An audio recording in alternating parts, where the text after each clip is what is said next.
The morning sun cast a golden glow over the quiet streets of Beverly Hills, reflecting on the polished hoods of parked luxury cars.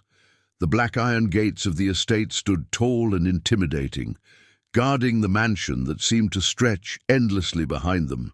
The Mediterranean-style house gleamed white against the blue sky, surrounded by manicured gardens and a marble fountain that gurgled softly in the courtyard. Each detail screamed wealth and perfection, a world far removed from the cramped apartment the visitor had left behind that morning. Heart pounding, hands clammy, the visitor pressed the intercom button. A sharp female voice snapped through the speaker. "Good morning. I'm here for the housekeeping interview." A pause, then a clipped reply. "Come in. First door on the right." The gate swung open with a heavy buzz. Walking up the stone path, the visitor felt each step echo like a drumbeat, the weight of the moment pressing down. This wasn't just a job. It was survival, a chance to turn overdue bills into something manageable, a chance to send money back home and finally breathe again. Inside, the air was cool and smelled faintly of lemon polish and something floral, like a high-end perfume. A chandelier sparkled overhead, scattering light over a sweeping marble floor. Expensive paintings lined the hallway, and the quiet was so complete that the soft squeak of shoes on polished stone sounded almost disrespectful. The door on the right opened to reveal a tall, elegant woman with hair perfectly styled and an outfit that looked fresh off a Beverly Hills boutique rack. She gave a slow once-over, from head to toe, her expression unreadable but not warm. "You must be the candidate," she said, voice cool enough to chill the air. "Please, have a seat." The visitor sat carefully on the edge of a leather chair that probably cost more than her entire month's rent. The woman flipped through a folder, skimming resumes and references. "Punctual, no criminal record, no vices," she read aloud. "That's a good start, but let's get one thing clear. This house runs on discipline and discretion. There are rules here, and I expect them to be followed exactly." "Yes, ma'am," the visitor replied, trying to keep her voice steady. "Your tasks will include general cleaning, laundry, and keeping everything in order. Nothing more, nothing less. When the man of the house is away on business, I run everything here. You will follow my instructions without question. Is that understood?" "Understood. And one more thing," she said, leaning forward, her icy eyes locking on the visitor's. "There's a child in this house. She has special needs. You are not here to babysit her. She has a schedule, lessons, meals, rest, and I expect you to stay out of her way. Is that clear?" "Yes, ma'am," the visitor said again, but something about the woman's tone made the air feel heavier, as though this was more than just a warning, it was a threat. After a moment, the woman sat back. "Good. You start tomorrow at 7 sharp. Don't be late." As the visitor walked back through the shining halls toward the exit, her chest felt tight. She needed this job more than anything, but something about the house felt cold, almost hostile. Still, she told herself she could endure anything if it meant a roof over her head and a paycheck at the end of the month.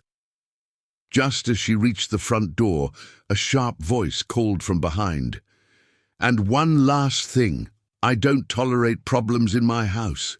Anyone who stirs up trouble doesn't last here. Do we understand each other?" "Yes," came the quick reply. The door closed behind her with a soft click, but the words echoed long after she stepped outside. The first morning on the job started in a hush so complete that even the sprinklers outside felt too loud. Sunlight slid across marble like liquid gold, catching dust motes that rose and fell in slow motion with each careful step. The house smelled of lemon polish and money. Every surface gleamed. Every object had a place it had apparently occupied for years. A printed checklist, rooms, hours, expectations, sat folded in a pocket, edges already softening with sweat. And then, beneath that sterile perfection, came a faint sound that didn't belong to marble or machinery, A soft tap, tap, tap, like a silver metronome on stone. The visitor froze, head tilting. Another tap, closer now, paired with the tiny scratch of rubber tips, finding balance. Rules from the interview surfaced like warning buoys. Stay out of the child's way, but the heart has a way of overruling memos, especially when it hears small, careful footsteps that sound like courage practicing out loud. At the top of the staircase stood a small figure, thin shoulders framed by a loose sweater, hair falling like a curtain of honey, eyes the kind that tell the truth, even when the mouth can't. The crutches were pink, nicked on the sides, dotted with stickers that had been smoothed and re-smoothed by anxious thumbs. For a breath or two, neither moved. The visitor set the cleaning caddy down, hands open, posture low, no sudden movements in a house that only tolerated precision. "Hi," came out as a whisper, gentle enough not to disturb the chandelier above. The child blinked, the guarded kind of blink that says I've learned to expect the worst and it often arrives on schedule. A thought flashed through the visitor's mind. Memories of being taught to make herself small, to take up less space, to wait until the room allowed her to exist. No one should have to earn their right to be here, least of all someone this small. "I like your crutches," the visitor said, kneeling to eye level, as if gravity had shifted the house's center lower for this conversation. "Pink looks like it was made for heroes." The child's gaze flicked down, then back up, unsure whether this was a trick. "You know," the visitor added, voice soft as a folded blanket, "some people call them crutches, but I'm not fooled. They look a lot like magic wands that chose their wizard." A tiny, involuntary smile tugged at the corner of a mouth unused to the shape. The guardrails around the child's words loosened by one notch. "They help me go anywhere," came a whisper that sounded surprised to hear itself. "Exactly." The visitor nodded. "Doors open for travelers with wands."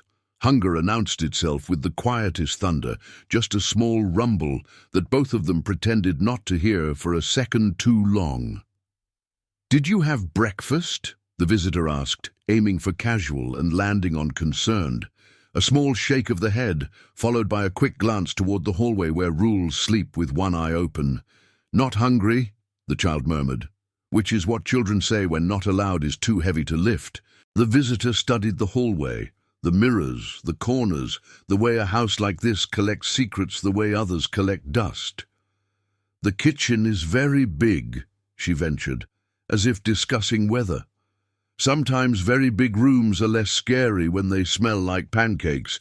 Would you like to help me tidy the kitchen?" The final phrase had the clean, innocent ring of a loophole. A beat passed, then a nod. Hope is often quiet, but it's very brave. The kitchen felt like the control room of a spaceship designed by a food magazine. Stainless steel everywhere, counters long enough to land ideas on, a refrigerator that hummed like a cello. The visitor moved with the hush of someone who has cooked in borrowed kitchens before, opening drawers slowly, asking permission from handles with her fingertips. A mixing bowl found its way to the counter, along with flour, eggs, oats, a banana, a pinch of cinnamon. "Breakfast that tastes like Sunday," she said with a wink, mashing and whisking, letting the whisk sing. The child climbed onto a stool, crutches resting on a cabinet like two pink exclamation points. When the batter hit the hot pan, it spoke in joyful sizzles. A ribbon of vanilla floated up and softened the room's edges. "I've never had pancakes," the child admitted, as if confessing a crime. "Then your taste buds are about to meet their best friend." The visitor grinned, flipping the first golden circle with reverence, usually reserved for stained glass. While the second pancake browned, conversation, shy at first, began to step out from behind the curtains. Favorite colors, pink, obviously. Drawings taped underneath a bed because walls weren't allowed. A stuffed cat with a name that might have been chosen by a committee of tenderness. "Do the wands ever get heavy?" the visitor asked, reaching for berries. "Sometimes," the child said, eyes on the pan. "But then I think about where they're taking me and they get lighter." "That's what maps do," came the answer. "They make far feel possible." The plate landed in front of the child with a small flourish, pancakes dressed in banana coins and a drizzle of honey that caught the light. The first bite produced the kind of smile that steals your breath, because it makes you remember your own firsts. First safety, first kindness, first time someone cooked for you just because. In a house engineered for silence, the soft sound of a satisfied sigh can echo for miles. The visitor broke a few chocolate chips on the counter, arranging them into 2 neat rows. "Math trick," she whispered, as if revealing state secrets. "Every delicious thing is also a lesson in disguise." The child leaned in, fingers hovering. "Count by 2s. Tiny forefinger tapped, voice counting in careful steps. 2, 4, 6. The rhythm loosened the knot in the room. Laughter, small, startled, absolutely perfect, jumped the gulf between stool and stove. "What about English?" the child asked, suddenly bolder. "We can trade," the visitor replied. "You teach me which sticker is your favorite, I'll teach you how to say courage and home." The words landed like smooth pebbles in a jar. Collect enough and you can weigh down the bad days. "Why is your voice warm?" the child blurted, then pulled back, embarrassed by the shape of the question. "Because someone once warmed mine when I needed it," came the answer, steady as a heartbeat. "I'm just returning the recipe." Time in mansions moves in a peculiar way. Clocks tick, but rules keep their own schedule. The visitor glanced at the stove's chrome face. The minute hand had tiptoed farther than she realized. Somewhere deep in the house, a motor hummed awake, a garage door, or just the air system stretching. Both sets of shoulders stiffened. "We should tidy," the visitor said, already moving, pan under cool water, whisk rinsed, plate washed and dried so quickly it felt like magic of a different kind.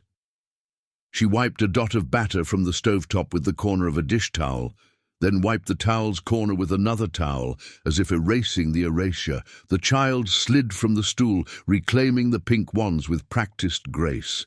"Will she know?" came out small and worried. "She will know the kitchen is clean," the visitor said, which was true, and sometimes true is the most honest thing you can safely say. At the threshold, the child hesitated, then turned back and tugged at the sleeve. A folded scrap appeared from a sweater pocket, crayon lines that made a crooked house, and 3 stick figures under a huge California sun. One figure held 2 pink lines. Above them, in shaky, careful letters, a word that could have been family if you tilted your head and believed in good endings. "For you," the child whispered. The visitor took the paper as if it were a glass bird, eyes stinging in ways lemon polish couldn't explain. "I'll keep it safe," she said, tucking it into the checklist pocket where rules had started the day so confidently. The child nodded, then practiced the art of invisibility down the hallway, small taps fading like a heartbeat settling after a run. Silence returned in layers. The drip of a faucet, the distant hiss of sprinklers waking another patch of lawn. It lasted exactly 3 heartbeats. Then the side door clicked, delicate but final, and a perfume that belonged to sharp voices drifted in ahead of high heels. The kitchen's temperature seemed to drop, though the oven was still warm. Eyes like winter scanned metal and marble with forensic precision, pausing on the drying rack, the immaculate counters, the stove that looked unbothered. "How's the work coming?" the cool voice asked, each word polished to a shine you could see yourself in. "Just finished the morning dusting," came the reply, steady, neutral, nothing to see here. A skeptical tilt of the head, a slow step toward the range, a gloved finger tracing a handle, then lifting to reveal the tiniest constellation of flour the towel had missed. The finger hovered, the gaze sharpened, and the house seemed to lean in to hear the next line. Care to explain this? The fingertip hovered above the faint dusting on the handle like a judge, considering evidence that could swing a verdict.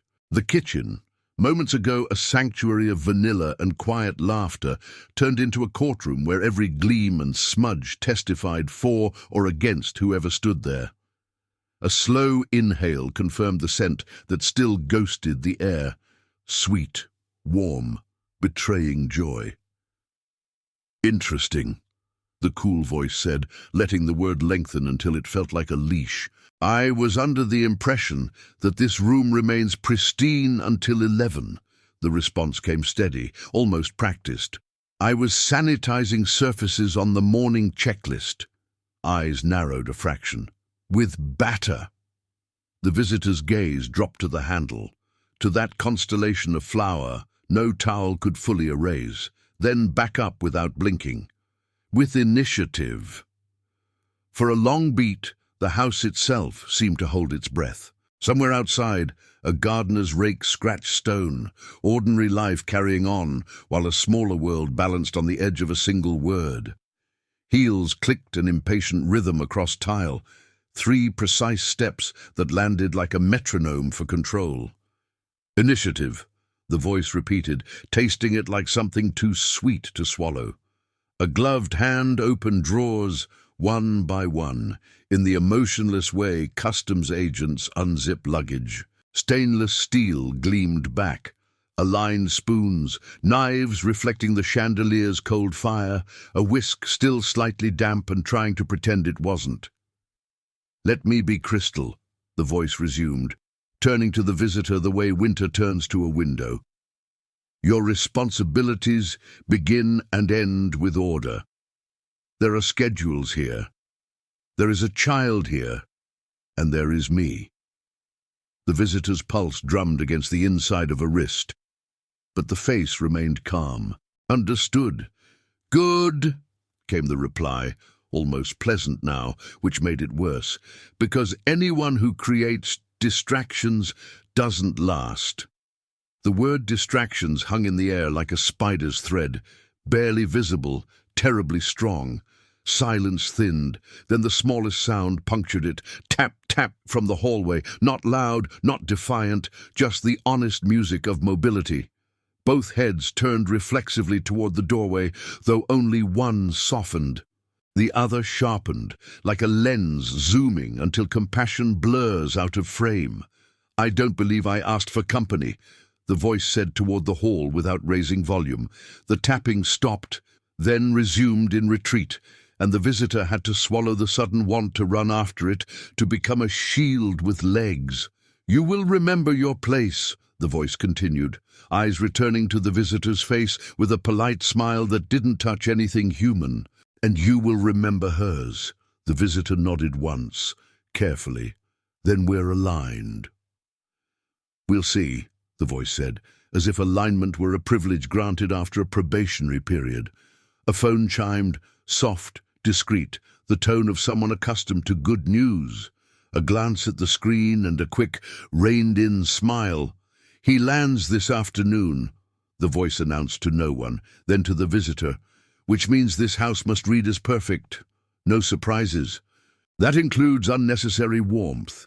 The phrase struck harder than the threat. Unnecessary warmth. As if sunlight were a stain. As if kindness were clutter. The visitor's jaw tightened, but the reply came neutral. Perfection is easier to maintain when people feel safe. A beat.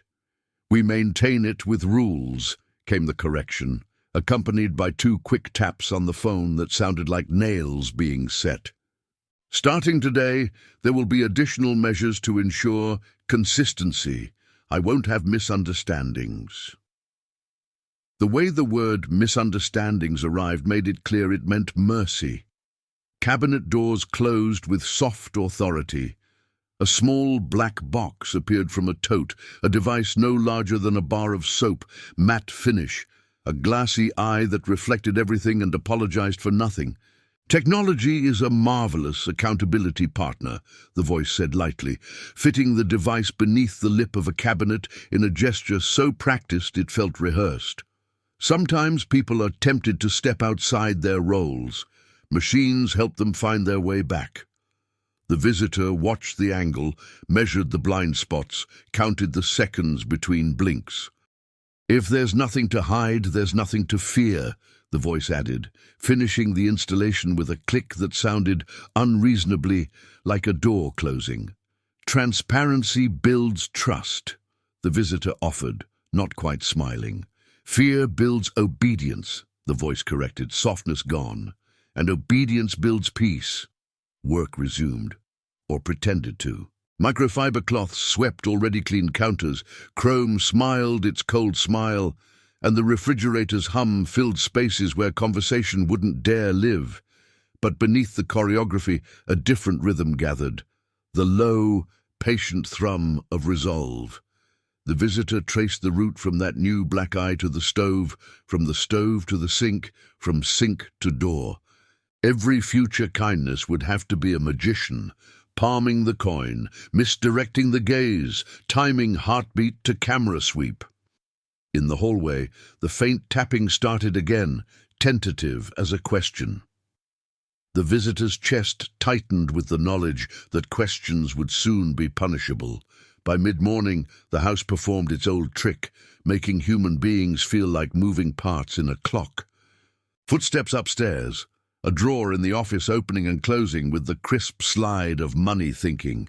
And yet, even machines have weather. A fragrance, sun-warmed citrus and lavender, breathed through the vents, whispering, "Remember what warm feels like." The visitor straightened a stack of linen napkins that would never meet spaghetti sauce and let a thought finish forming. Rules can keep a floor clean. They cannot keep a child fed. That thought came with a cost. Jobs buy groceries, groceries keep lights on, but some costs are just the down payment on a better world. A small, folded drawing, hidden in a pocket with the day's checklist, pressed lightly against a hip like a pulse. The voice returned around noon, pleasant again, which had become its most dangerous setting. "We'll host a dinner tomorrow," it announced. "Investors and friends, everything must be flawless.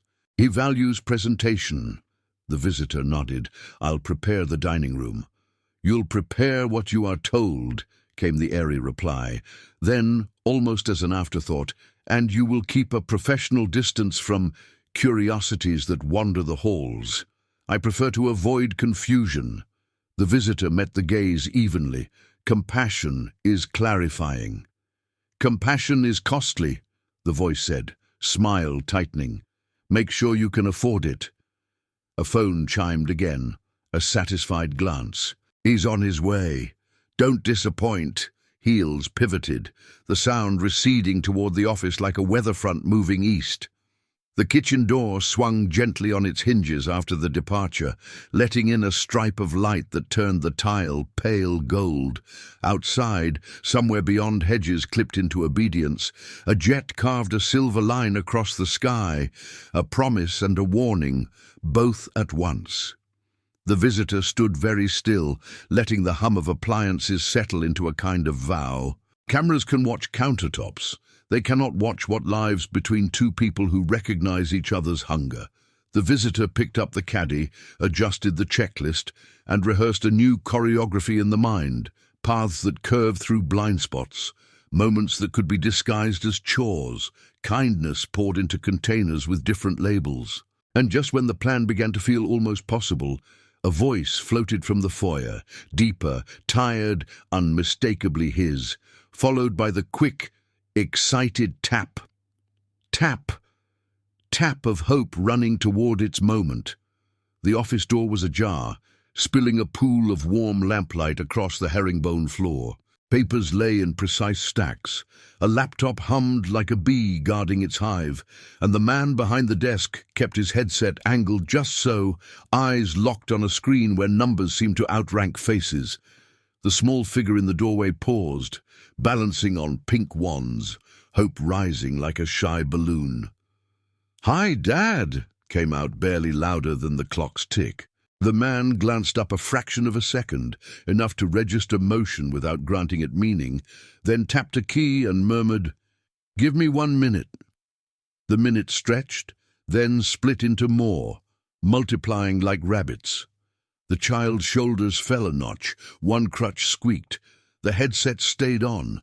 When the call ended, he rubbed his eyes with thumb and forefinger as if fatigue were a stain he could lift.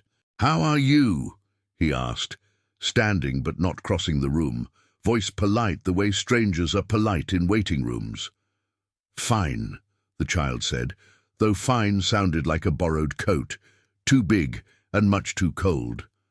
"Learning a lot," he added, gesturing vaguely toward the ceiling where lessons lived and laughter didn't. "Uh-huh." Silence found a chair and made itself comfortable. Somewhere in the house, a delivery truck rumbled past the front gate. Somewhere in the child, a small faith went dimmer. "I have to jump on another call," he said, already reaching for the headset. "We'll talk later." Later slid down the wall, pooled on the carpet, and didn't move again. The visitor had been dusting the corridor just far enough away to be invisible, just close enough to hear hope bruise. When the door clicked and the child emerged, chin tilted in that stubborn angle kids use to dam a flood, the visitor angled the duster away and offered the kind of smile that doesn't pretend to fix things. It offers company through them. "Big offices can be noisy," the visitor said, as if talking about architecture instead of ache. "Sometimes they drown out what matters until the person inside remembers how to listen." The child nodded. "Which is what you do when you want to agree with a better world than the one you're in." "Do you ever wish people could hear without being told?" came the question, fragile as spun sugar. "Every day," the visitor answered, voice as warm as tea cupped in both hands. They drifted toward the back staircase, the quiet one that servants used back when houses said so out loud. Steps creaked softly, old wood confessing stories. In the pantry, light filtered through frosted glass, turning dust into slow snow. The visitor took a breath, then chose a piece of truth carefully, like picking a ripe peach without bruising it. "When I was small," the voice began, "I learned to measure love by footsteps. Did they come toward me or away?" The child's eyes lifted. "Sometimes they went away," the visitor admitted. "And when they did, I learned a trick. I pretended my legs were bridges. If somebody couldn't cross over to me yet, I'd lay myself down in patience and let them try again tomorrow." A smile tugged, then drifted. "Did it work?" "Not always," came the honest answer. "But it taught me something. I was never the problem for being on my side of the river." The kettle wasn't boiling, but grief was. So the visitor poured 2 invisible cups anyway, one called words, the other called silence. In the quiet, the child traced circles on the pantry shelf with a fingertip, rings of wood holding secrets like old trees do. "Is it my fault?" The 4 worst words a little heart can ask. "No," the visitor said quickly, then slower, so the answer could sink in and take root. "You are not heavy. You are not wrong. You are not a reminder of loss. You are proof that love survived it." The child blinked rapidly, then sniffed, cheeks flushing the color of almost courage. "What if he never learns to cross the bridge?" "Then we build one from both sides," the visitor said, touching the folded drawing in a pocket. "And if that still fails, we plant a bright, loud garden so he can't miss where you are." A muffled vibration buzzed through the floor. The phone again, duty calling from its high tower. The child's shoulders rounded the way paper does when it's gotten wet. The visitor gestured toward the back door that opened to a slice of garden hidden from the main patio. The afternoon held the kind of sunlight that forgives. They stepped outside, and the air carried a blend of orange blossoms, cut grass, and faraway ocean. "Close your eyes," the visitor said softly. "Tell me what you smell." "Flowers," came the answer, "and soap, and a little bit of pancakes from yesterday." A laugh burst out, small fireworks. "Memory is sticky like that," the visitor said. "When kindness happens, it perfumes the future, even if the house pretends it can't smell it." The child's mouth quirked. "Maybe we should spray kindness everywhere so it sticks to him too." "Now you're thinking like a wizard." Back inside, the clock's hands had crawled toward late afternoon, and a new set of rules drifted downstairs with the woman's perfume. Polite lines about quiet hours, study blocks, and a dinner tomorrow where napkins mattered more than conversation. The child's name wasn't said, only implied, less visible, less heard, less in the way. The visitor listened without nodding, because agreement would have made the room colder. When the lecture ended, the hallway swallowed the heel's echo. "Sometimes people decorate their fear as discipline," the visitor murmured. "They call it order because that sounds better." The child frowned thoughtfully, then asked, "What do we call it?" "A chance," the visitor said. "A chance to tell the truth so clearly that even busy ears can't pretend they didn't hear." They practiced with small truths first. In the guest linen closet, where sheets waited in stacks like quiet clouds, the visitor turned pillowcases into a lesson. "Every promise is a pillowcase," the voice said, slipping one over a pillow. "You can hide what's inside for a while, but when someone lays their head down, they feel the lumps."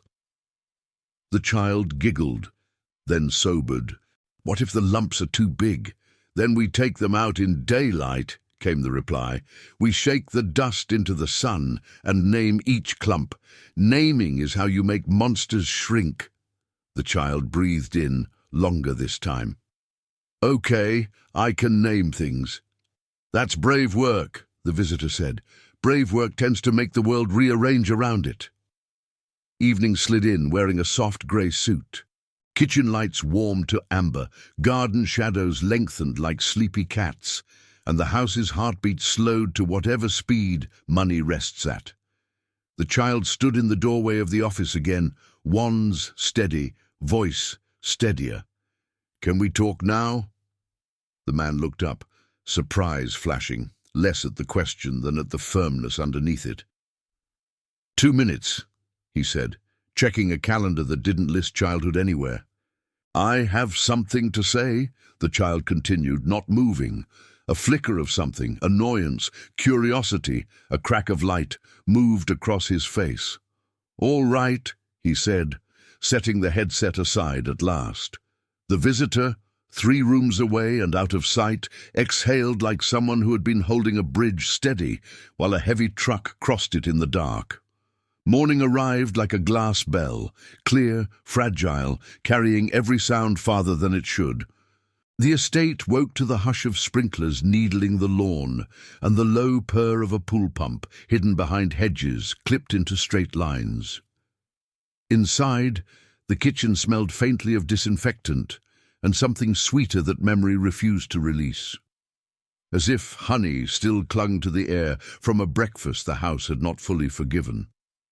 A silent red eye, no larger than a coat button, watched from the shadow under a cabinet lip, its lens swallowing the room in small, tidy gulps. The light on the coffee machine blinked attentively, ready to serve whoever spoke the loudest.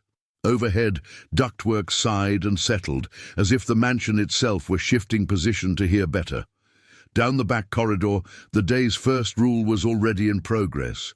Be invisible. Shoes made no more sound than thoughts. A microfiber cloth moved like a secret across chrome, catching fingerprints that had never belonged to the person holding it.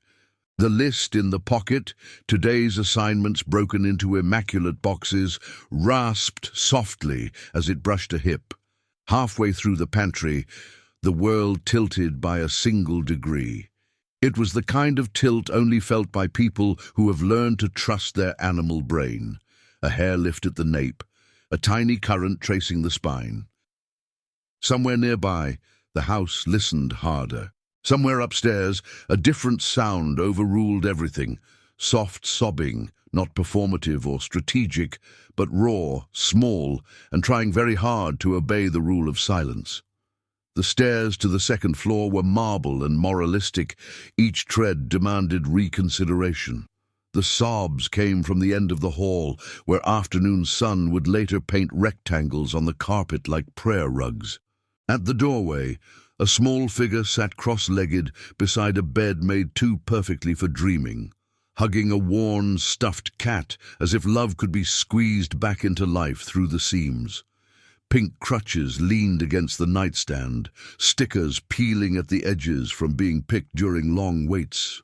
"I'm not supposed to talk," the child whispered without looking up, the voice already trained to file itself under inconvenience. A presence settled on the threshold, hands open, posture low, the kind of stillness that says, "I will not touch your pain without asking."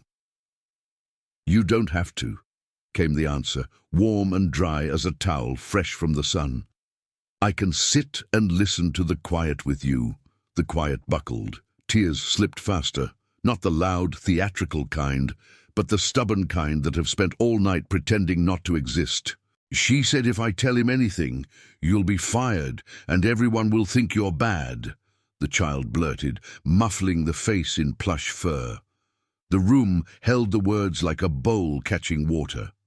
A faint red dot blinked once beneath the desk lamp in the corner, another small eye documenting a child's courage and a stranger's crime of kindness. "Look at me," the older voice said softly, kneeling until worry and hope breathed the same air.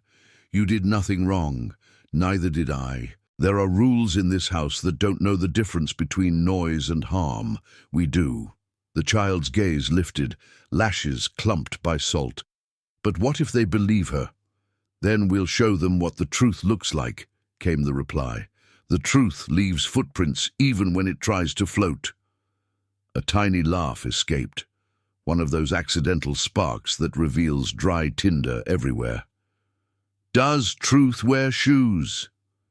"Heavy ones," the answer smiled. "It stomps. It hates being ignored." The stuffed cat was rotated, inspected, hugged again. "She said I'm a burden.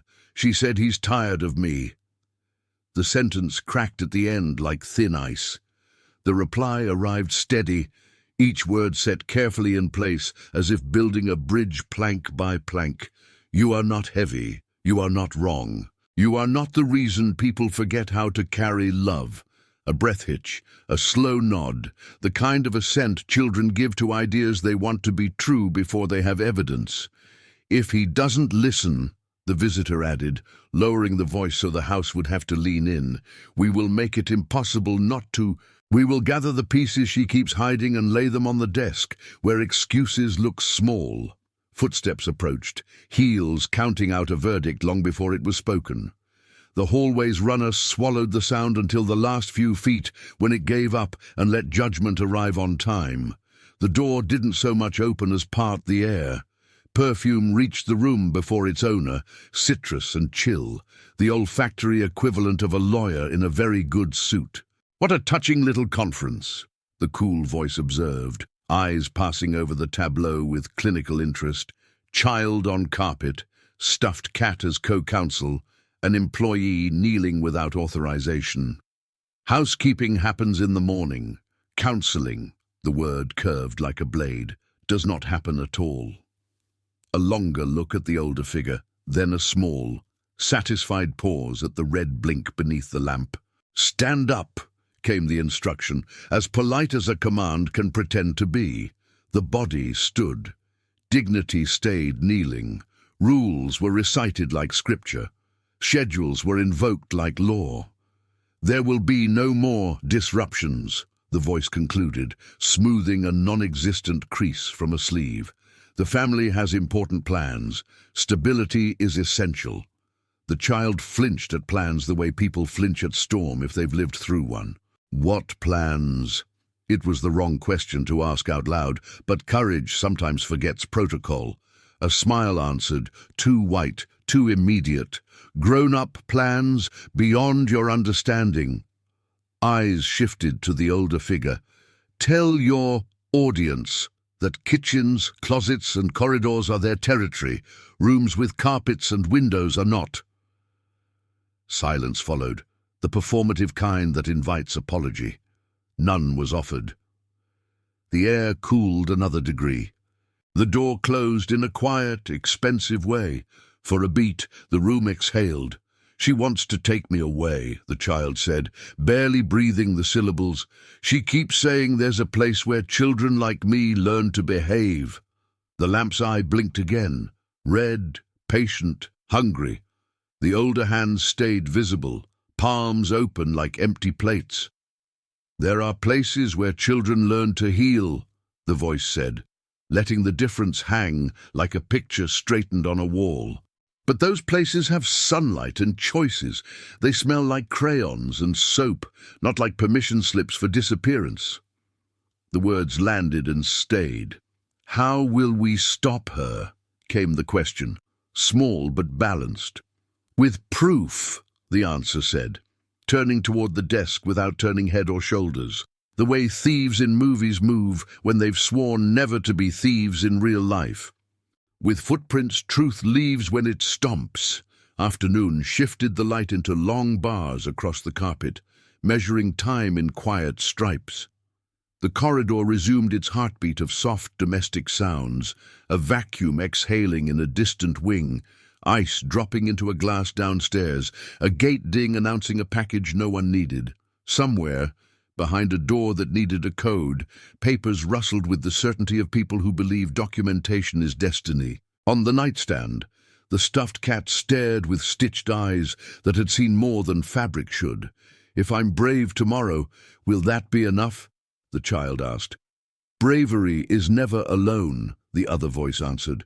"It brings its cousins, evidence, witnesses, and timing." A quick, conspiratorial glance at the lamp, at the cabinet, at the places where houses hide their ears. "And sometimes," the voice added softer, "bravery borrows a camera." Evening crept in wearing linen and low music. Downstairs, the bar cart tinkled with pleasant ice. Laughter floated up, well-dressed and largely uninterested in the arithmetic of small hurts. In the lull between courses, an office door clicked. A deeper voice spoke into a phone about flights, forecasts, and funds. 2 floors up, a plan whispered itself into existence not with adrenaline, but with the slow, deliberate calm of someone who has cleaned enough rooms to know every shortcut and blind spot. The older figure demonstrated how to fold a sheet so perfectly that no crease remained, then slid a slim object into the pocket created by the fold, an object no thicker than a library card, black as a swallowed secret. "A pillowcase hides lumps," the voice said, making a bed that had already been made. "But when a head finally rests, the truth presses against the cheek." The child watched, eyes wide, understanding blooming not as panic, but as purpose. Night finally arrived, a softer judge than day. The corridor lights dimmed to a honeyed glow, the kind that flatters even bad decisions. The red eyes around the house kept blinking, collecting alibis. In the child's room, a lamp stayed on and pointed at a book of stories that had never been read out loud here. "Tomorrow," the older voice promised, smoothing the blanket with the reverence of a vow. "Your voice goes first, mine goes after, and paper goes last." The child nodded, clutching the stuffed cat by its worn ear. "What if my voice shakes?" "Voices can shake and still be strong," came the reply. "Bridges tremble when trucks cross. They hold anyway." The hallway breathed, far away, a jet dragged silver across a starless slice of sky. Very near, a phone vibrated once in a pocket, the quiet tick of a clock that wasn't on any wall. Morning arrived with the kind of sunlight that refuses to whisper. It poured through the high windows and slid across the hall like a bright river, spilling under the office door and bleaching a rectangle onto the herringbone floor. In the kitchen, the coffee machine growled and sighed. Upstairs, a shower shut off with a decisive clack. The whole house adjusted its posture, as if clearing its throat for a performance.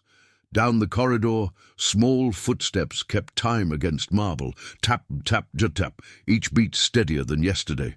A pair of pink wands flashed in the light. A small hand squared its shoulders. A breath was counted. 1, 2, brave, and the office door eased open.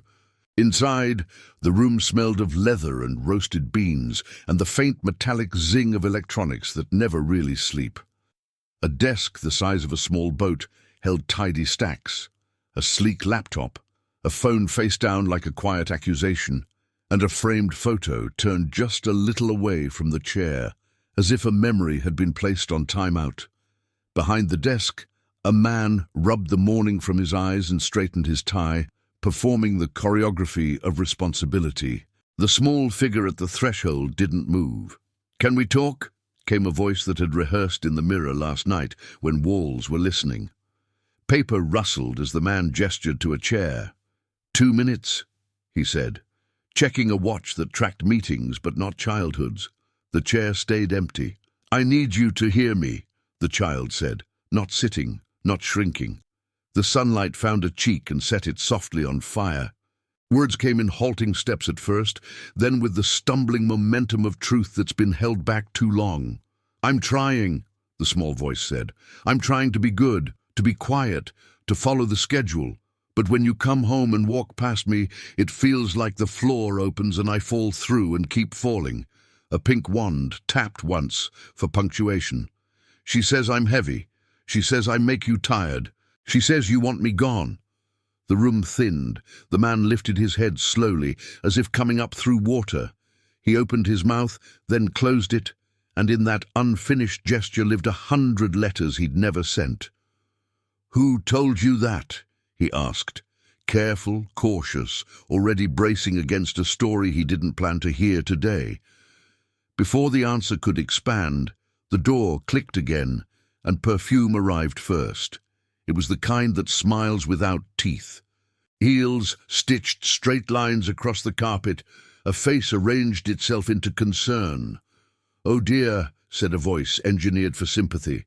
"I was hoping we could avoid upsetting scenes this early." A hand landed on the back of the man's chair with proprietary grace. "We discussed this. No emotional outbursts before lessons. It throws off the day." Eyes dropped to the child, then to the adult by the wall, an employee-shaped shadow, and then back to the man with a small, apologetic shrug. "She's been difficult," the voice murmured. "There have been incidents." The man's brow tightened, and the room's temperature shifted 1 degree toward winter. "Incidents," he repeated. The words sounded expensive. "We should be precise about that." The woman's phone appeared, slim and black and already cued. "For clarity," she said, pressing play. Tinny audio spilled into the room, a small voice, frayed by crying, a second voice, calm, warm, saying, "She's wrong. One day your dad will see it." Clip, end, neatly sliced. The silence afterward felt embalmed. "Do you hear?" the woman asked, head tilted in curated sorrow, "how lines are being crossed, how authority is being undermined. She needs structure, not fantasies." "Professionals agree." The device slipped back into her palm like a magician's coin. "We must be consistent." The man's jaw tightened. He looked at the child, at the confident rectangle of light carving the floor, at the employee by the wall whose hands had curled into careful fists. "Is that what happened?" he asked, voice even, eyes uneasy. "Did you say that?" The answer tried to arrive in one piece and broke into shards. The employee stepped forward exactly 1 step. "I comforted a child who was hurting," came the reply, voice steady because someone had to be. "If the recording were longer, you would hear what came before and after." The woman's smile didn't move, but somehow sharpened. "We don't need narratives," she said sweetly. "We need order. If lines blur, consequences follow. Isn't that right?" Something old and tired in the man reached for the easiest shelf. "From now on," he said, folding each word like hospital corners on a sheet, "there will be no unnecessary contact." He didn't look at the employee when he said it. He looked at the child, which was worse. "Is that clear?" The small body swayed as if a sudden wind had blown through the room. A lower lip trembled and righted itself, the way bridges settle after a truck passes. "Yes," came the answer, a whisper filed under obedience. The employee spoke again, softer, aiming for the place where guilt sleeps. "May I ask one question? When was the last time you spent a whole day with her, without phones, without meetings?" The woman laughed very gently, almost inaudibly. The man flinched as if struck. "That's not your place," he said, and the line he drew cut something living. The child took a breath that shook and didn't apologize for shaking. "When you don't look at me," the small voice said, "I feel like a ghost." The man closed his eyes a moment. When they opened, they were older. "I have to work," he said, and it sounded like a password that had stopped opening doors. "We will arrange proper support," the woman added quickly, filling the space with velvet. "There are facilities that specialize in recalibrations for a few months. Experts, stability." The child's chin jerked up, a reflex against drowning. "A few months where?" The answer came wrapped in euphemism. "Somewhere restful. Florida, perhaps." The employee's eyes flicked to the man, searching for a flicker of alarm. He stared at the desk, as if numbers might intervene. The employee reached into a pocket and touched paper. Thin, folded, crayon lines, making 3 figures under a California sun. Courage felt like a door with a difficult lock. "She doesn't need recalibration," the steady voice said. "She needs to be believed." The woman's gaze slid over with silk-sheathed steel. "What she needs," she corrected, "is to stop being pulled into adult drama by staff who forget their role." Her hand smoothed the back of the man's chair again, not a comfort so much as a claim. "You have calls," she reminded him softly. "Investors don't wait." The man looked at the child, looked away, then exhaled a slow surrender that made the room a little smaller. "We're done here," he said. "Please get back to your duties." The door opened to release the child first. The pink wands clicked a rhythm that had lost its melody. In the hall, the house resumed pretending it didn't hear. The employee lingered one heartbeat too long, then turned to go, and that was when the woman's voice followed, pleasant, private, poisonous. "You're talented," she said, eyes warm with weather that only destroys. "You see the seams and where to pull, but a word to the wise. People like you don't win in houses like this. Be grateful for warnings while they're still free." The reply didn't use teeth. "I don't plan to win. I plan for her not to lose." The woman's smile shivered, then held. "How expensive a plan?" "Cheaper than regret," came the answer. And the corridor accepted them both back into its careful quiet. Lunch was served on time, plates placed like chess pieces on a board that had never hosted a game worth playing.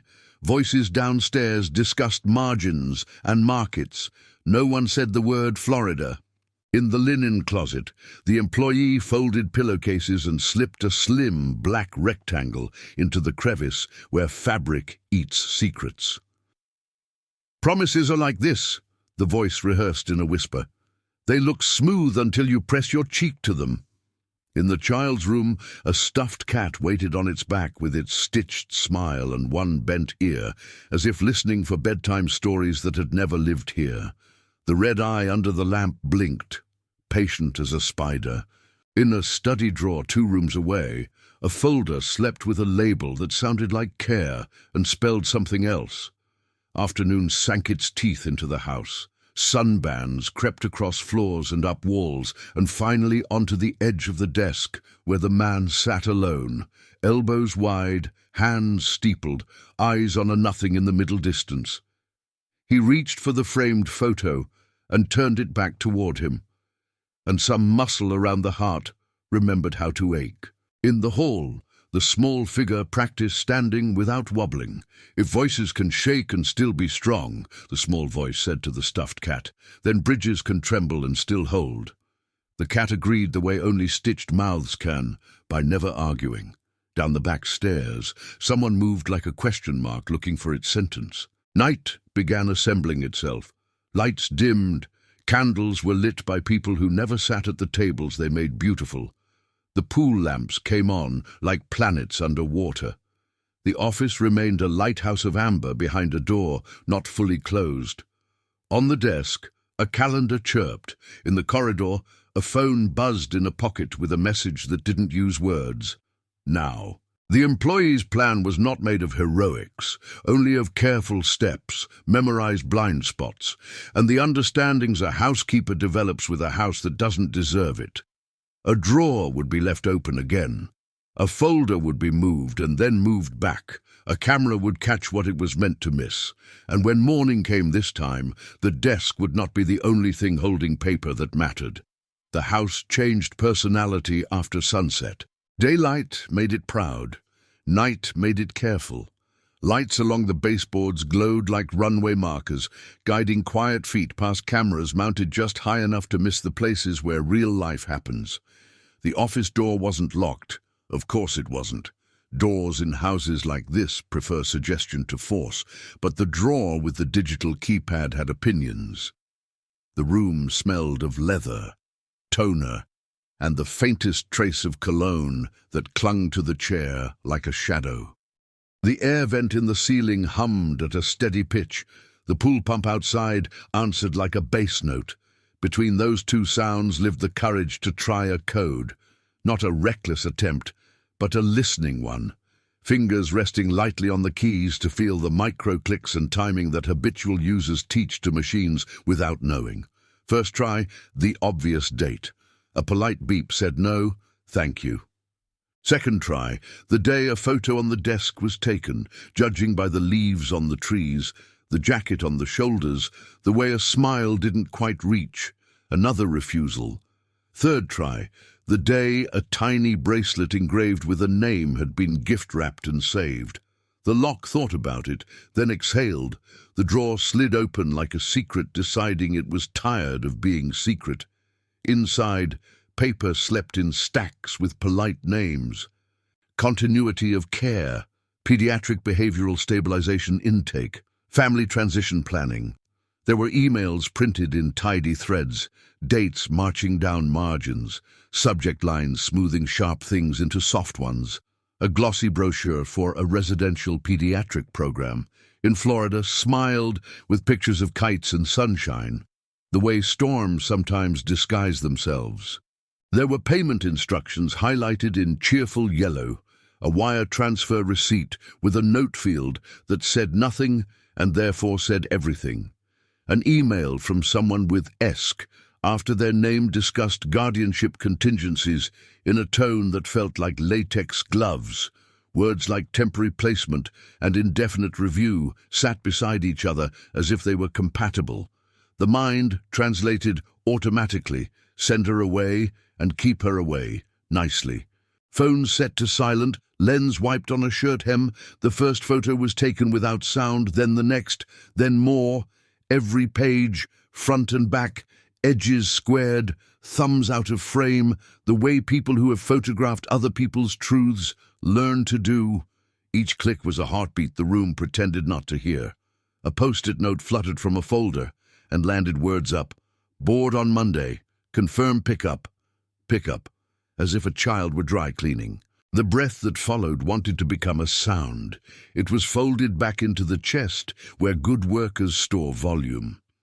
A second drawer yielded a compact binder with tabs, insurance, clinical notes from someone who had never met the person they were clinically noting, a care plan with checkboxes for behaviors that read like crimes of childhood, resists separation, seeks comfort with non-guardian adults, displays sadness when isolated, as if sadness were misbehavior, as if comfort were contraband. The framed photo on the desk, angled back toward the chair this morning, now faced forward. 3 people and a dog in a backyard that looked like this one, but greener. The way the adult stood, close enough to touch but not touching, told a story the captions wouldn't. The child in the picture, pre-pink wands, leaned into the dog like it knew how to keep secrets. Beneath the frame lay a letter in handwriting that tried to be neat and failed in the honest places. A school note about progress in reading. A teacher's sentence circled twice. Responds to kindness with engagement. Responds to kindness. Imagine that. The drawer received the photo again, carefully. The camera caught the letter, the circled sentence, the date. Evidence isn't flashy. It is stubborn. The kind that holds your gaze until excuses get bored and leave. From the hallway, Heels stitched a pattern toward the bedroom at the far end. Pause, closet door, hangers sliding, a zipper's smile. Voices floated up from downstairs, laughter poured over ice, a brief burst of music walled by money so it wouldn't get fingerprints on the furniture. The lock beeped once when the drawer closed, then again, quieter, when fingertips smoothed prints away from the faceplate. The phone slid back into a pocket that now felt heavier, as if pixels had mass. A new tension arrived, not the raw fear of being caught, but the clean urgency of a plan getting its first breath of air. Paper was honest, yes, but a tongue was better. Polite documents could be walked around, spoken cruelty, captured whole, could not. The decision formed the way bread decides to rise, quietly, from the inside. Bait would be needed, bait and a stage. Not the office, too formal. Not the kitchen, too observed. The laundry room was perfect. White noise from machines to mask tremors in the voice. A door that seemed unimportant. A counter wide enough to fold both sheets and truths. The phone became a pocket recorder. Camera aimed at the space where a reflection in the dryer door could catch a face without looking like a lens. A pair of towels was arranged in a way that suggested someone had been interrupted mid-fold. The rhythm of preparation calmed the pulse. Action, even small action, tells panic to sit down. A script wasn't written exactly, but key lines had been chosen. Questions disguised as housekeeping comments, statements offered like lint to be brushed off, anything to invite the other mouth to say the quiet part loudly. The moment came sooner than expected. Perfume arrived before footsteps, citrus with a cold finish. The door swung a few inches. A silhouette paused as if scenting weather. "There you are," said a voice that could frost a window. "I've been looking." Folding continued. The domesticated ballet of corners meeting corners. "Sheets for the guest room," came the answer, light as starch. "We'll need them," the voice replied, stepping fully into the room. "Guests are coming sooner than planned. Situations evolve." A towel was placed gently into a basket. Like Florida, the name dropped like a quarter into a jukebox. Music changed. Silence pressed close. Interested. "Grown-up logistics," the voice said at last, smile audible. "Beyond your scope." "Sometimes," the other voice said, still folding. Grown-up logistics looked like someone mailing a child to a better-looking orphanage. Not accusatory, observational. The air became thinner, like an airplane coaxed too high. "Careful," the cool voice warned softly. "You're wandering out of your lane." A dryer vibrated gently, loyal accomplice. "I found words with kind wrapping," Folding continued. "Words that mean away, alone, indefinite. I also found a teacher's note that says she blooms when watered." The polite smile sharpened. "Some plants need pruning to grow," the reply offered, a metaphor choosing sides. "Besides," it added, voice lowering to the register truth uses when it wants to be cruel without echoing. "He's not built for this, neither am I. We deserve a life that isn't held hostage by complications." Complications. The Folding paused, then resumed. "Is that what you call a child who wants breakfast with her father?" The laugh that answered was small and weaponized. "You people always play the same song," the voice said, circling to the other side of the counter, nearer now, close enough that perfume began to thread the cotton. "You think you can shame your betters into charity. You confuse your tenderness for wisdom. But here's the math. She is a reminder of that woman, of sorrow, of a past that refuses to die. Remove the reminder. Remove the ache. That is care. The machine's hum deepened, then settled. The phone didn't move. It didn't need to. The words came of their own hunger. "And if he hesitates," the voice went on, conversational as weather, "the program has paperwork for that too. Everyone understands what's best when it's typed and stamped." There it was, the quiet part, stripped. The trap had sprung without anyone raising their voice. The basket was set aside. 2 towels remained, one under the palm like a page awaiting signature. "One day," the other voice said, "no heat, no drama, just gravity. He will hear her with his eyes open, and these sentences will not fit back into your mouth." A soft scoff. "By then, she'll be somewhere restful. People believe what relieves them. He'll send flowers. You'll go back to whatever you were before you mistook proximity for power." The doorframe shadow shifted. A new footstep approached in the hall, deeper, steadier, almost at the threshold. The cool voice brightened by instinct. "We were just discussing linens," it called, smooth as marble. The deeper footsteps paused at the laundry doorway, the kind that carry years of decisions in their tread. A hand touched the jamb, and the room's white noise seemed to bow. The cool voice turned silkier. "We were just discussing linens," it repeated, as if tone alone could iron out the wrinkles truth was about to show. The figure in the doorway took in the scene. Countertops lined with folded cotton, a dryer door reflecting faces in a curved, fisheye honesty, the employee standing with a towel mid-fold, the other presence poised like a statue that plainly had a pulse. "Is there a problem?" came the question, neutral enough to host either mercy or judgment. "Only timing," the employee said, placing the last towel in the basket. "There are things that cannot wait until after meetings." The air shifted from domestic to judicial, without moving a single object. "Office," the deeper voice said, not loud, not negotiable. The procession was quiet, machine hum trailing off behind them. Citrus perfume drawing a thin line through the corridor. Pink wands tapping out a rhythm from a doorway down the hall where a small figure had appeared, pulled by the gravity of raised voices that were trying not to rise. Inside the office, light fell across the desk like a warrant. The chair welcomed its usual owner. The others remained standing. "Explain," the man said, eyes traveling from one to the other. "Briefly." The cool voice went first, practiced at being first. "There's been overstepping," it said smoothly. "Emotional manipulation. Staff confusing roles. You've heard some of it." A phone appeared in a hand like a prop summoned by muscle memory. "Before we re-watch anything," the employee said, pulse steadying on the back of a leather guest chair, "you should hear something unedited."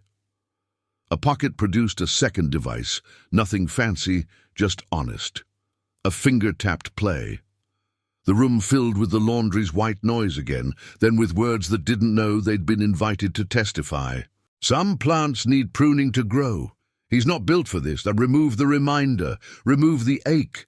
People believe what relieves them. She'll be somewhere restful.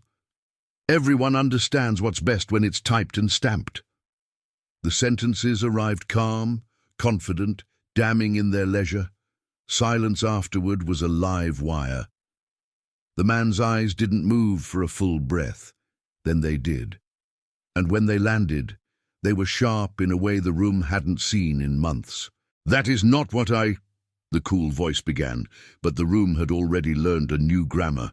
"Stop," the man said, palm raised, not looking away from the device that had just made euphemism bleed. He reached across the desk for a folder the drawer had once guarded too well. Pages slid free. Continuity of care, residential pediatric program, wire instructions, a printed email thread with dates and polite lies. A glossy brochure smiled up at him with kites and palm trees and the promise of absence made palatable. A small tremor worked its way through the line of his jaw. "Pick up on Monday," he read, voice gone tight around the edges. "Guardianship contingencies," papers whispered, and their whisper sounded like chains being unlocked. The child had edged closer to the doorway, drawn as if by tide. Pink wands glowed faintly in the spill of light. The man saw the reflection first, tiny in the laptop's black screen, then the actual smallness in the door. "Is that true?" he asked. Not of the child, not yet, but of the person whose perfume had always arrived first. "Were you sending her away?" The cool voice tried to smile and came up with a grimace in a cocktail dress. "You're exhausted," it soothed. "She needs stability. Professionals agree. This is a transition plan." "Into what?" he asked, the question more scalpel than curiosity. "Into a life where your past stops punishing your present," came the answer, soft as poison. "We deserve—" "We," he repeated, the single syllable pulling the room taut. The employee didn't step in front of the child. There was no need. The child took a breath that shook like a bridge and spoke first. "She said I'm heavy," the small voice offered, eyes on the carpet's pattern as if reading it for courage. "She said you're tired of me. She said, you want me gone." The words didn't echo, they landed. The man closed his eyes the way people do when light hurts. When he opened them, he looked older and more awake. "I am tired," he said, and someone in the hall might have gasped if they'd been there, but not of you. His gaze slid to the person who had called pain complications. "Get out," he said, quiet as winter. "You don't mean that," the cool voice replied. A brittle laugh pasted on. "Investors are—" "Get out!" The second time, the words carried the weight of a door swinging shut on a long corridor. Motion returned to the house, in heels scraping haste from the floor, in drawers opening to accept keys that would not be used here again, in a suitcase swallowing clothing that still smelled of someone else's life. There were parting shots in the air, about ingratitude, about weakness, about the future phone calls that would never be answered. They made no marks. Downstairs, a front door opened and closed with the dull dignity money buys for ends. Upstairs, the office stayed very still. Paper splayed across the desk like a confession that had finally stopped performing. The man let out a sound that wasn't quite speech. The child's pink wands clicked once, twice, then stopped at the edge of the rug. "Do you want me?" the small voice asked, skipping every safer question to arrive at the only one that mattered. The man reached across the space between them, not for a document, but for a hand. "Yes," he said, the word cracking and then holding. "I should have said it earlier. I should have said it every day." What broke next was not the child. It was the dam. Tears arrived, first shy, then certain, wetting down the grooves neglected carved and filling them with something like water after fire. Arms found arms. The employee turned away to give privacy to a miracle and found only windows which were honest enough. Behind them, the city stretched out in late afternoon glare, unaware that inside a house accustomed to polished silence, a different kind of sound had been allowed. The sound of someone saying, "I choose you." When the embrace loosened, the practical world cleared its throat. "We need help," the man said, the kind that sounded like a plan rather than surrender. Real help, family therapy. Henry, his eyes slid to the employee without flinching. "If you are willing, I want you there. Both of you deserve safety from me, not just safety from her." The answer didn't come as words first. It came as posture, a spine that had been carrying other people's gravity standing a little taller. Then, yes, simple, complete. The man nodded, a decision settling into bones. He gathered the papers into a stack as if harvesting weeds, then put the stack into a drawer that would stay locked for a better reason this time. The small figure looked from face to face. "Will I have to go to Florida?"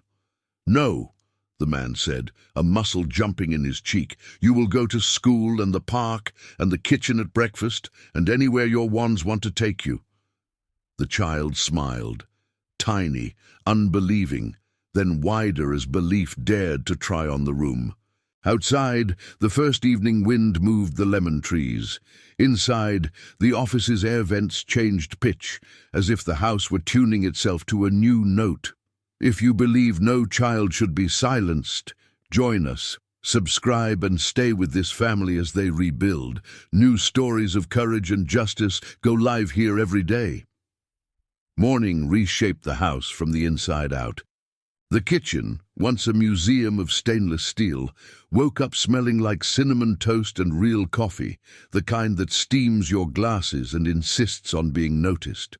A small bowl sat on the counter with sliced strawberries fanned into a red sun.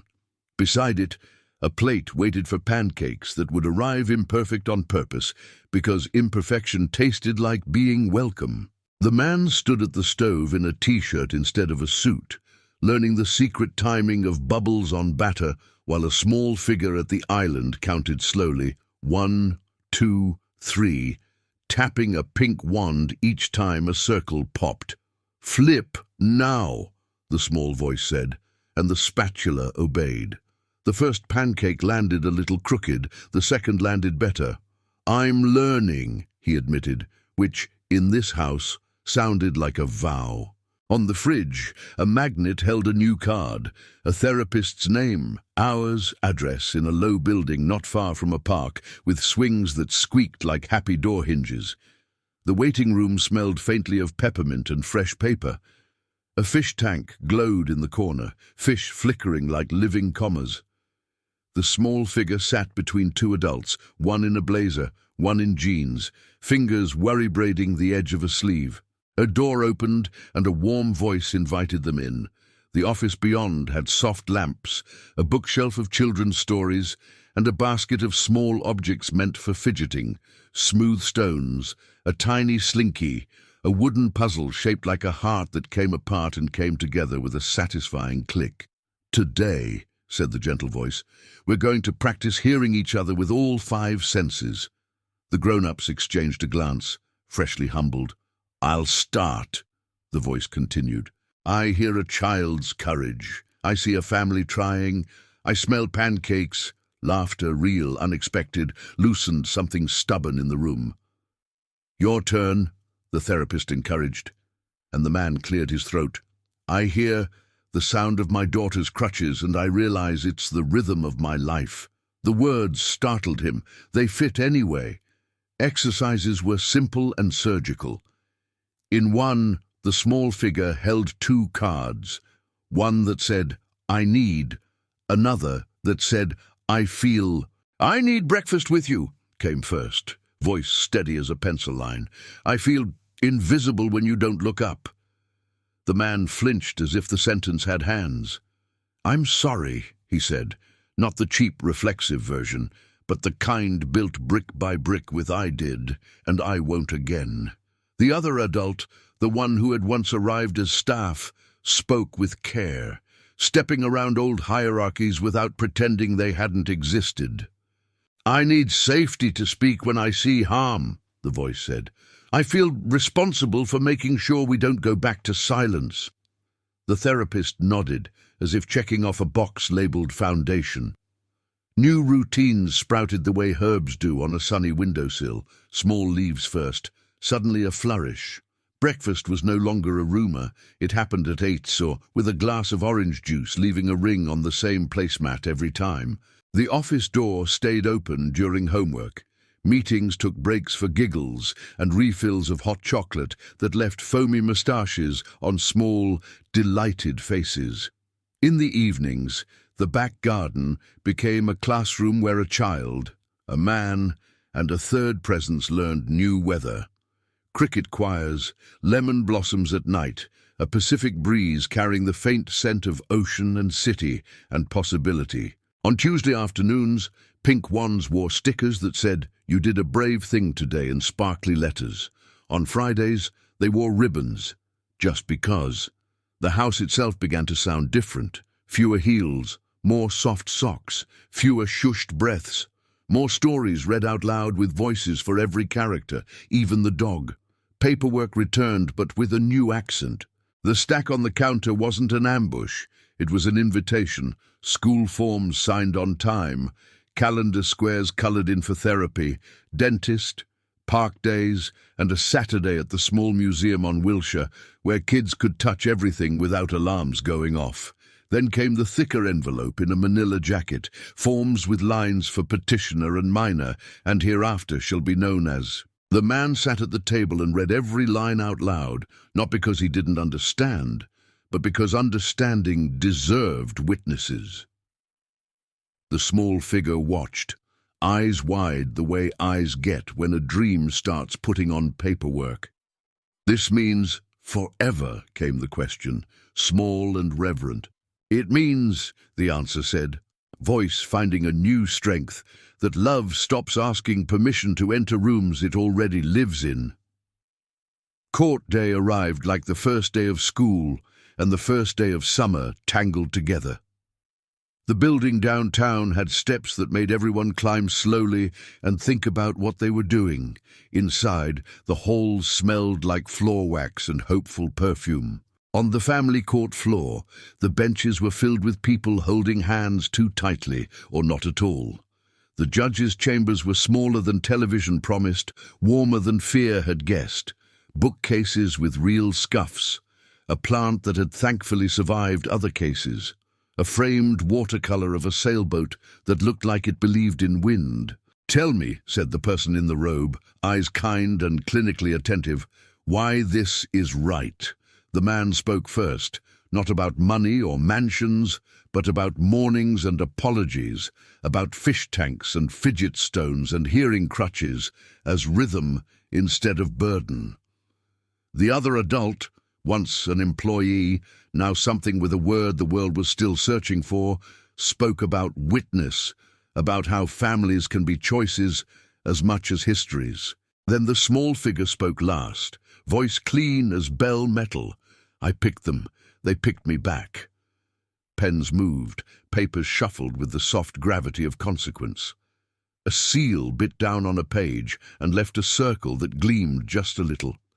"Congratulations," said the person in the robe, and the room changed temperature. The clerk smiled and slid copies across a desk with the practiced grace of someone who loves facilitating miracles. On the way out, the elevator dinged at the exact right moment and opened on a man carrying balloons that said "Forever" in chrome letters. "For us?" the small voice asked. "For anyone who needs them," the man said, offering one. The chrome O bobbed like a planet joining a new solar system. Outside on the courthouse steps, city air pressed in with horns and bus brakes and food trucks and a street musician who, improbably, was halfway through "Here Comes the Sun." Back at the house, celebrations smelled like vanilla and strawberries again. A cake sat on the counter with frosting that refused to be perfect and writing that leaned to the right, as if running enthusiastically toward the future. 3 plates, 3 forks, 1 candle, because numbers are less important than wishes. The small figure closed eyes and whispered something into the wick before blowing and watching smoke write cursive in the kitchen air. Later, a new ritual began. The nightly star watch on the back steps. Pink wands leaned near a lemon pot. A small shoulder rested between 2 adults whose bodies had learned the exact shape of together. "Which one is ours?" the small voice asked, pointing up. "That bright one," someone answered. "The one that looks like it's winking at us." The man's hand found 2 smaller hands. "When I look at that," he said, "I hear breakfast and books and the sound your wands make when you're running in your way." The therapist had given homework that didn't look like work. Each person wrote a letter starting with, "What I didn't say when I was scared." The man's letter had coffee stains and a line that read, "I thought strength was never stopping. Turns out it's knowing exactly when to stop and kneel." The other adult's letter had a pressed lemon leaf tucked inside and the sentence, "I used to think I was just a bridge. Now I know I'm part of the shore." The small figure's letter had stickers, sparkly misspellings, and the mic drop conclusion, "I am not heavy, I am home." The 3 letters went on the fridge under magnets shaped like tiny suns. where they could outshout old rules without raising their voices. Some nights still wobbled. Healing refused to be a straight line. It preferred switchbacks and scenic overlooks, where you cried because the view insisted on it. On those nights, when old fears scratched at the windows like tree branches in a Santa Ana wind, the routine was simple. Tea in mugs that warmed both hands, a story in which the hero had crutches that were secretly rocket boosters, and a reminder that bridges tremble and still hold. Once, after a hard evening where homework looked like a mountain and a careless comment at school left a bruise, the man kneeled on the hallway runner and asked, "Where do I stand so you don't feel alone?" The small figure pointed to a spot exactly 1 foot to the left and said, "Here, so I can see you without turning my head." He stood there for a long time, and the house learned a new geometry. If this journey moved you, tell us in the comments which moment you'll carry into your own life, and if you believe every home can be rebuilt with truth, patience, and a little cinnamon on the mornings that need it. Join our community. Subscribe now so you're here for the next chapter. We share new stories like this every single day. Night slipped over the city like a soft blanket, and the back steps became a small theater for 3 silhouettes and a sky that wouldn't stop glittering. The garden breathed lemon and cut grass. Crickets stitched a steady rhythm under the hush of distant traffic. Pink wands rested against a terracotta pot like 2 quiet exclamation points. On the step in the middle, a small shoulder leaned into a larger one, then into another, forming a living bracket around a center that finally felt safe. "Which one is ours?" the small voice asked, fingertip mapping constellations only hearts recognize. "That one," came the answer, 2 hands pointing toward the same bright stubbornness, the one that keeps winking like it knows a secret. No one mentioned paperwork. The promise in this air didn't need a seal. Inside, the house had learned new sounds. A kettle clicked off, laughter bounced from wall to wall without asking permission. A page turned in a book whose spine had waited too long to be cracked. On the fridge, magnets held proof that love does administrative work. A therapy schedule in cheerful colors. A drawing where 3 stick figures stood under a California sun. 3 short letters that began with "What I didn't say when I was scared" and ended with truths the room now said out loud. The hall that once measured status now measured rituals, bedtime stories at 8, a glass of water at 8:10, a whispered "You are not heavy" at 8:12 that made the ceiling breathe easier. Even the stainless steel learned to reflect people instead of rules. The man reclaimed rooms 1 ordinary act at a time. Mornings began with batter that didn't always cooperate and a patience that did. Afternoons learned to pause for spelling words and mismatched socks. Evenings ended with long, unhurried listening. He traded calendar pings for eye contact, investor decks for drawings that required serious commentary, and conference calls for a nightly report on the day's most courageous moments. Sometimes guilt rose like tide water, cold and insistent. When it did, he named it, then let it recede, replaced by a habit he practiced like scales on a piano. "I'm here." The house began to echo that sentence even when he was at the office. It sounded like chair legs scraping beside homework, like spoons clinking gently against hot chocolate, like footsteps that slowed near doorways where small hopes waited. The third presence, the one who arrived as staff and stayed as something naming itself, guarded the bridge they'd built together. Not with suspicion, but with steadiness. There were lists on the pantry door titled, "Things to Do When the World Feels Loud." Count the stickers on the wands, make pancakes that taste like sundaes, find 3 pink things in the room and whisper mine. There were metaphors returned to on purpose, because stories are ladders you can climb more than once, crutches as wands, hearts as rooms with lights on, bravery as a bridge that may tremble and still hold. On hard days, the remedy was not heroics but arrangement, shifting a lamp, moving a chair, opening a window, until the air remembered how to carry kindness again. Not every moment arrived wrapped in triumph. Some evenings kinked into old shapes. Homework as mountain, a careless comment at school as pebble in a shoe that suddenly contained miles.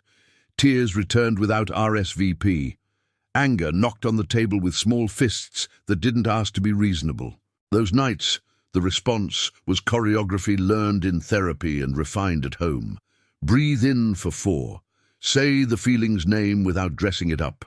Find the pillow with the smooth case and press a cheek to it until lumps tell the truth they can no longer hide. And then the sentence that rethreaded the day: you don't have to be easy to be loved here. The room brightened by a half shade every time it was said. On a certain Saturday, Son washed the kitchen so clean it looked new. A small voice read a short speech out loud, practice for a classroom share. Families can be born or chosen, it said carefully, eyes moving from card to faces to card again. Mine was chosen twice, once by me, once by them. The silence that followed wasn't empty, it was reverent. A photo waited in a simple frame on the counter. 3 people on the back steps, pink wands decorated with stickers like constellations, a lemon tree slightly out of focus because sometimes joy refuses to hold still. Under the frame, a sticky note in the handwriting that had once tried too hard to be neat. Dinner at the table, phones away. Tell me one brave thing you did today. By the end of the week, the note didn't need to be written. The question asked itself. Later, the night returned to its favorite scene. 2 adults, 1 child, a sky that wouldn't mind being stared at. A plane drew a quiet necklace across the dark. Somewhere far off, a siren rose and fell like a reminder that other houses were still learning how to listen. What does forever feel like up close? The small voice asked. Not as a test, but as a wonder.